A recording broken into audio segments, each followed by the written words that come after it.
Meu nome é Valmir Rosa, né? Eu sou médico cardiologista aqui em Londrina e a gente tem tido ao longo dos anos o privilégio e a oportunidade de estar atendendo muitos líderes aqui no consultório, né? E muitos pastores também.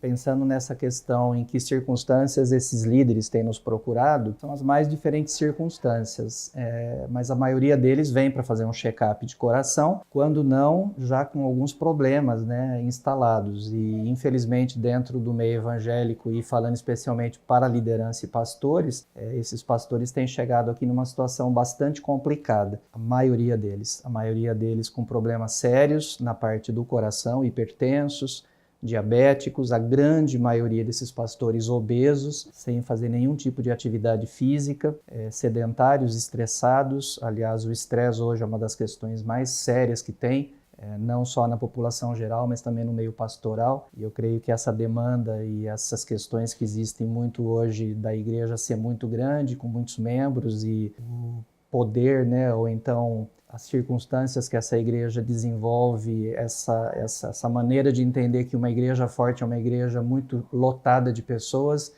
e cujo sucesso pastoral ele é muito medido, né, pelo número e muitas vezes até pela arrecadação que tem gerado, infelizmente, nesses pastores um problema de doença muito séria. E não é diferente em relação ao coração. Então, salvo raras exceções, a liderança e os pastores que têm vindo muito doentes aqui.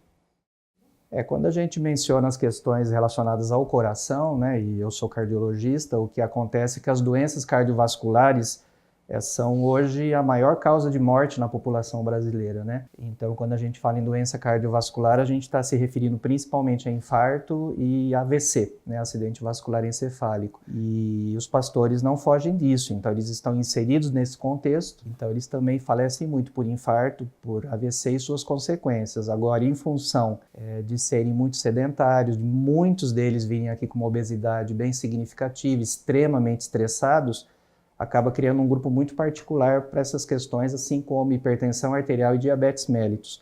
Então, são doenças que são muito, muito frequentes dentro da equipe de liderança das igrejas.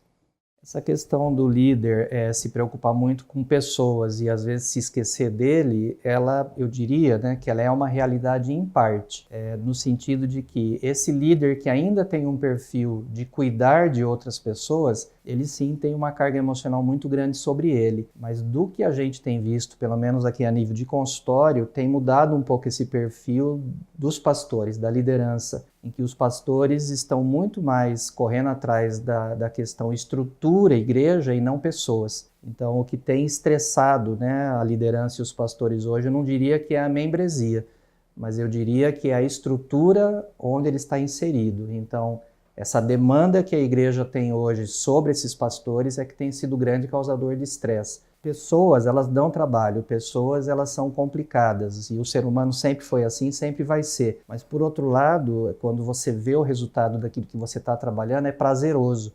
Então, estressa, mas traz prazer. Na minha opinião, a grande questão hoje que causa esse estresse todo no meio pastoral é a estrutura em que ele está envolvido, é a demanda que ele tem dentro da igreja local.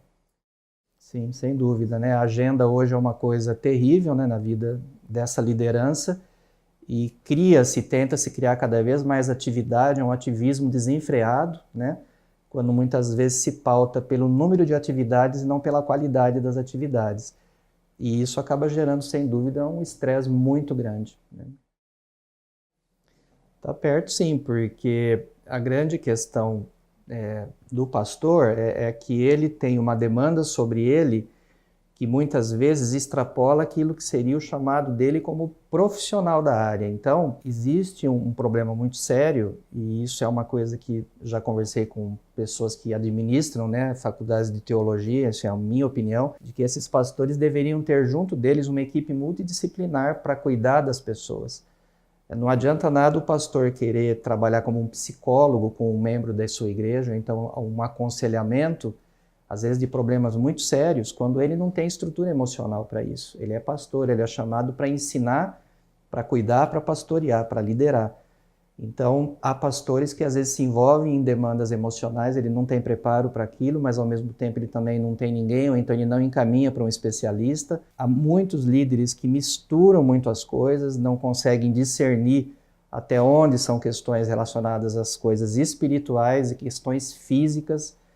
Isso é uma coisa muito séria, porque vem muita gente aqui, não somente pastores, mas muitos crentes fazer consulta com a gente, que vem com um peso da religiosidade muito grande sobre ele, quando essa pessoa, por exemplo, tem um distúrbio endocrinológico. Então a questão daquela pessoa não é um demônio que está sobre ela, mas é um problema físico. E quando esses pastores, esses líderes começam a ter questões relacionadas a esse meio todo, muitas vezes eles surtam, eles piram.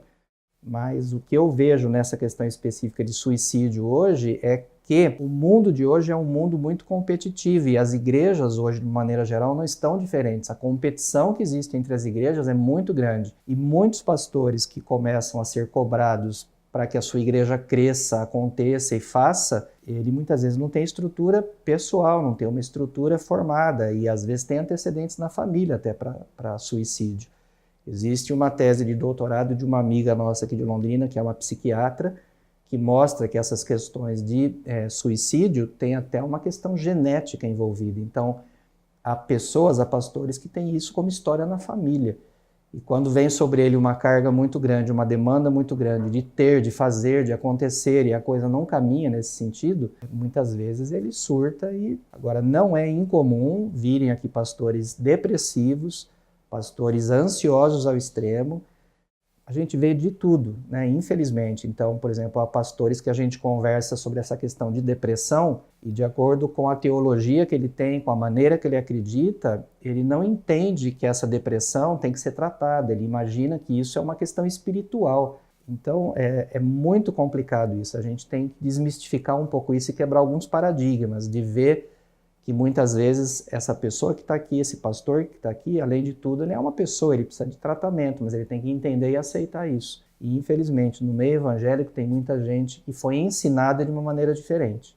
Já aconteceu com a gente aqui, nenhuma nem duas vezes, mas mais do que isso, de virem aqui esposas de pastores, filhos de pastores, conversar com a gente para uma série de diagnósticos e no final pedir para a gente não falar de jeito nenhum para o marido ou para o pai que ele ou ela esteve aqui porque aquele determinado pastor ele não aceita de jeito nenhum que exista uma questão como aquela na esposa ou no filho, né? Porque tudo se resolve com uma oração. Então, às vezes nem tudo é assim. A gente tem visto muitas coisas maravilhosas da parte de Deus, mas tem muitas coisas que é nossa obrigação. E se Deus pudesse reencarnar hoje aqui, eu tenho certeza que ele falaria para muitos, olha, eu não tenho nada a ver com isso, você se vira. E muitos pastores não entendem isso, que eles têm que fazer a parte deles também. E esquecem, né? Então eles vêm aqui do jeito que eu estou dizendo, né? Obesos, hipertensos, diabéticos, sedentários, mega estressados, né? Isso gera uma qualidade de vida muito ruim. O conselho que a gente tem dito, em primeiro lugar, é determinar as prioridades, né? Não adianta ficar correndo atrás do rabo, como a gente fala, né? E para os pastores não é diferente, né? Existe um padrão bíblico até, né? Para que você possa ter as suas prioridades da maneira correta. E muitas vezes esses pastores, esses líderes têm esquecido de que o trabalho dele dentro da igreja, na verdade, não é o objetivo número 1 da vida dele. Ele tem outras prioridades, né? E sabem disso muito mais do que a gente, né? Porque são teólogos, sabem na teoria, não na prática. Então, assim, priorize corretamente as coisas, valorize mais a família, valorize mais um tempo livre, valorize mais uma atividade física de rotina. Dá para contar nos dedos aqui os pastores que vêm que são realmente fiéis a uma boa atividade física, a uma alimentação balanceada. Isso é raridade hoje, né? Há pouco tempo atrás a gente teve a experiência de falar em um grande congresso de pastores e a gente fez uma experiência lá. A gente levou material para coletar daqueles pastores nos intervalos das palestras testes de glicemia, testes de colesterol e aferir a pressão arterial. E eu posso dizer para vocês que mais de 90% dos pastores que estavam ali, a grande maioria, hipertenso, diabético, hipercolesterolêmico, obeso, sedentário, e absurdamente estressados. Então, assim, a gente tem visto, infelizmente, grandes líderes, grandes pastores, homens de Deus que teriam uma perspectiva no ministério muito grande, para grandes conquistas, terem o seu ministério abortado quanto ao tempo por não se cuidarem. Então, pastores estão morrendo hoje por essas questões e morrendo antes da hora. E a gente tem tido várias experiências aqui, infelizmente.